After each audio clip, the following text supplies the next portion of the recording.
All right, guys, we're back at it again. I'm going to do this this other side of the floor pan. Since I was unable to get the fender to where I wanted it, I just went and ordered another one, and I ordered a couple extra parts too that will be coming in. So what's crazy is the shipping. So one fender, and then the shipping is just as much as the fender. But if you add more stuff to it, the shipping is the same. So I added a bunch of stuff to it and figured buy once, cry once. But yeah, so right now what I'm going to do is start working on this, my passenger side floorboard. I already got the driver done a while back. I'm just kind of working my way around that car. I cut a hole here just to get to PB blast when I was doing the frame mounts. But this side, it's going to be the same deal. Let me turn the light on here and see if I can get a little bit more light there.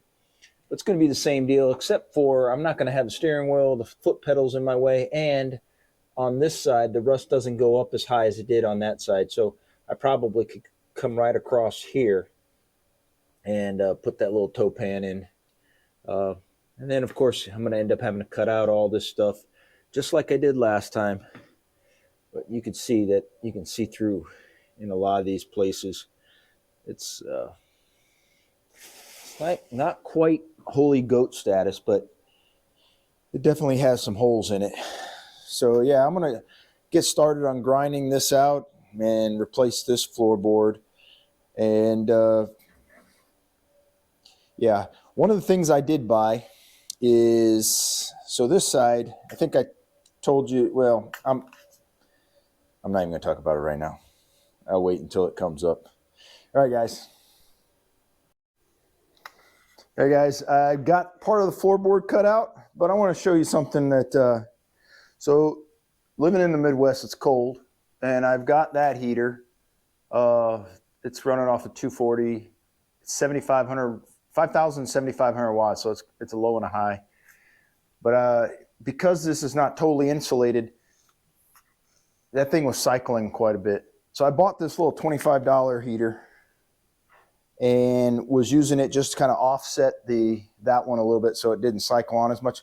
Anyway, it's been running probably pretty nonstop since December, on and off. I mean, I turned it off a couple times, but it's on and off. I came out here today and I went to unplug it, and look at that. I don't know if you can see that. That started to melt. And it didn't catch on fire in front of my eyes or anything like that.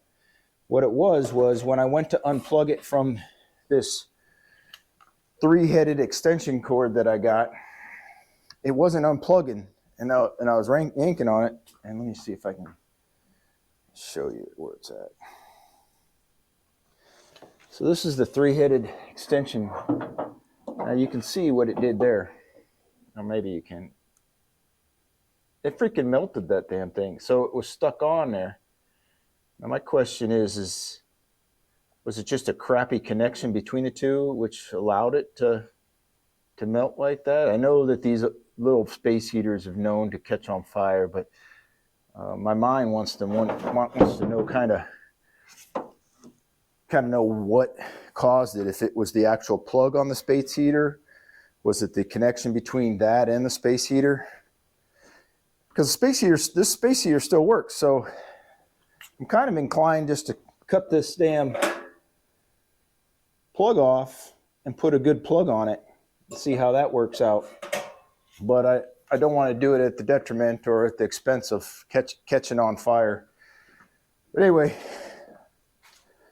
I want to show you, I've got the floor pans partially cut out. I've got...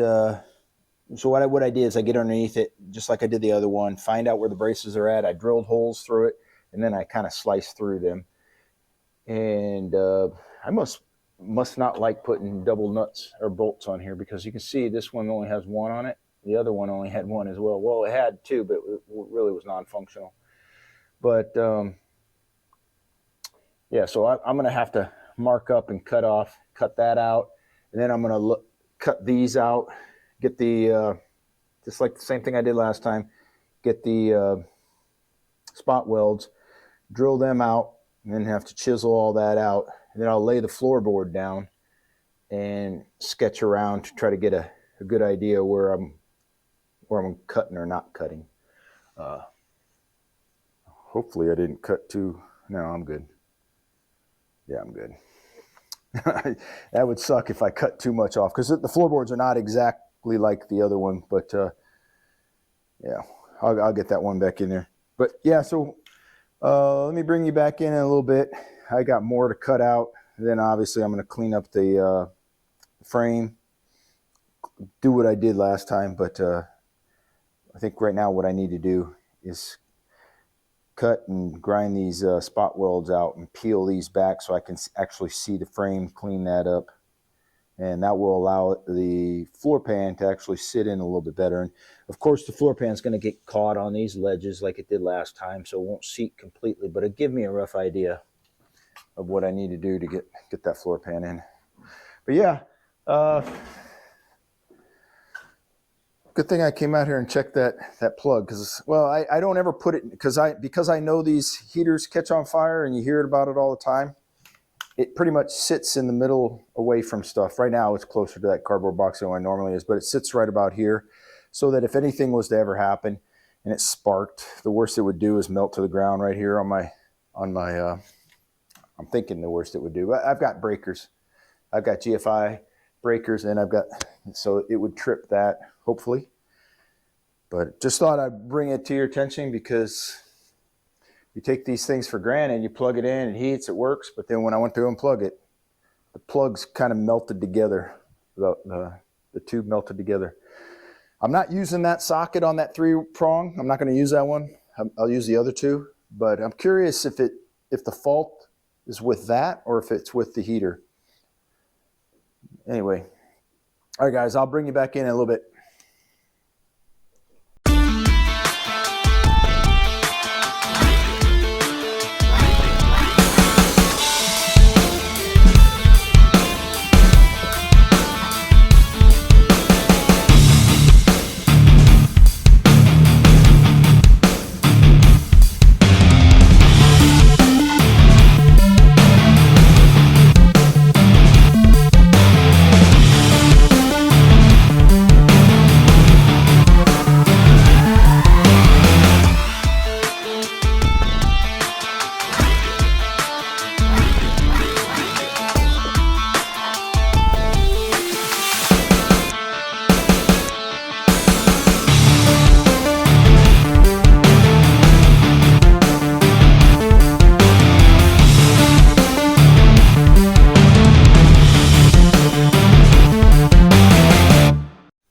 All right, guys, got all the floorboard, well, not all of it, most of it cut out.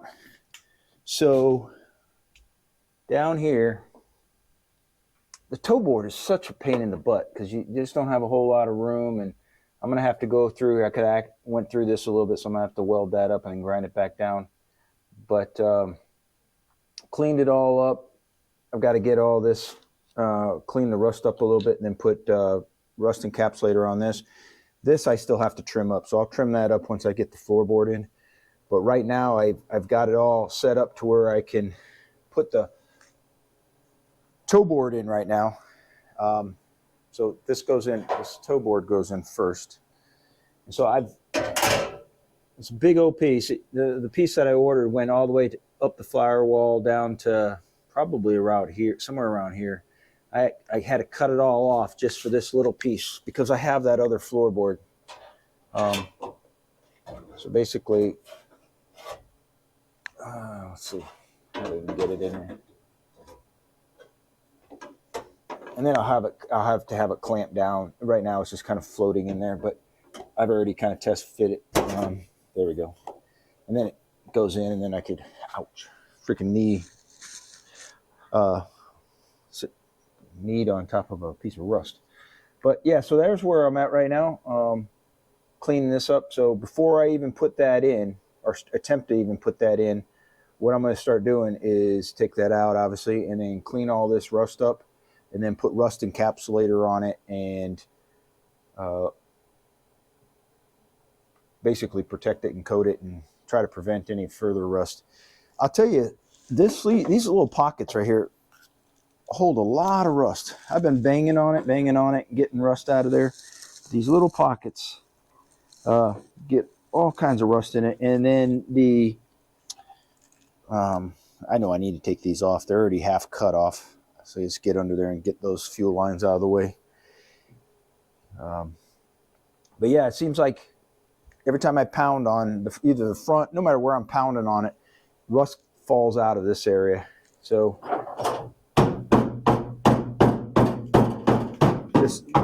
just lightly pound on it, and you can see now there's a little bit more rust down there. But I've been going over it and over it and over it, so it's becoming quite less.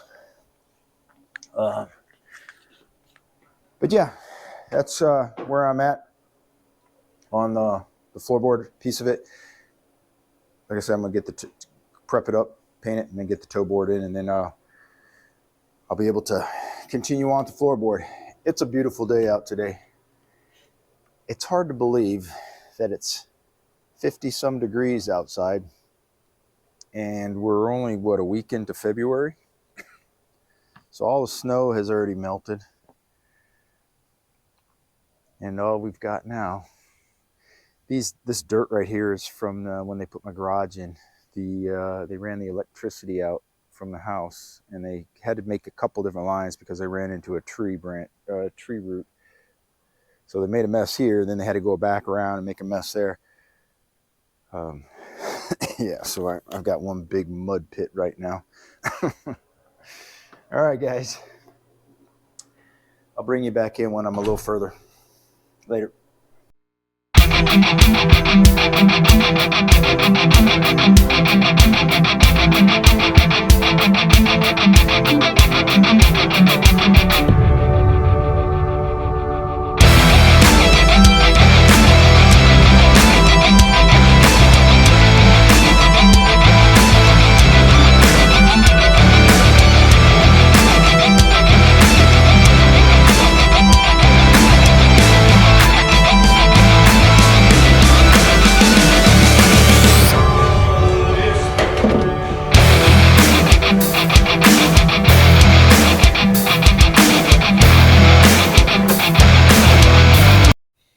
All right, guys, I've got it mostly tacked in right now.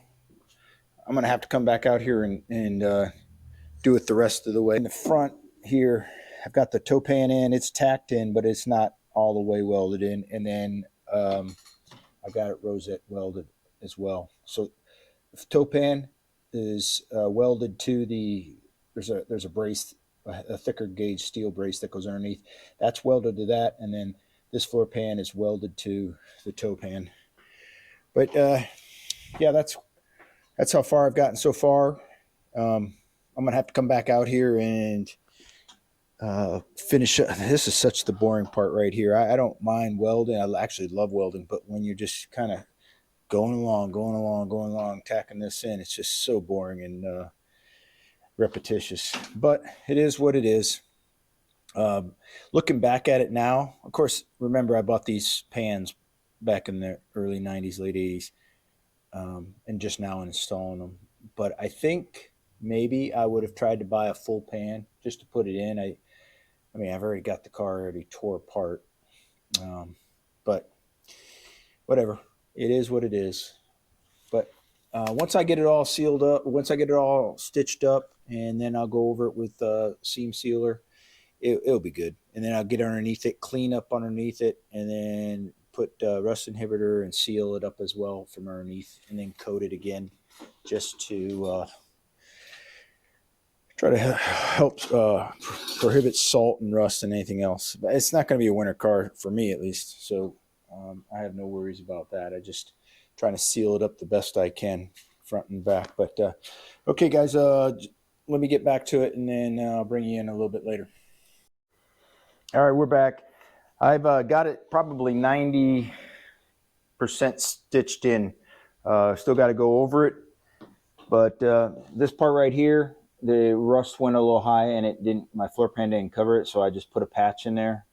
I've got it all, what do you call it, rosette welded, stitching up and down. I haven't scrubbed it down yet, haven't grinded, haven't done anything, because I still got to do a couple more, go make another pass and fill in the areas I missed.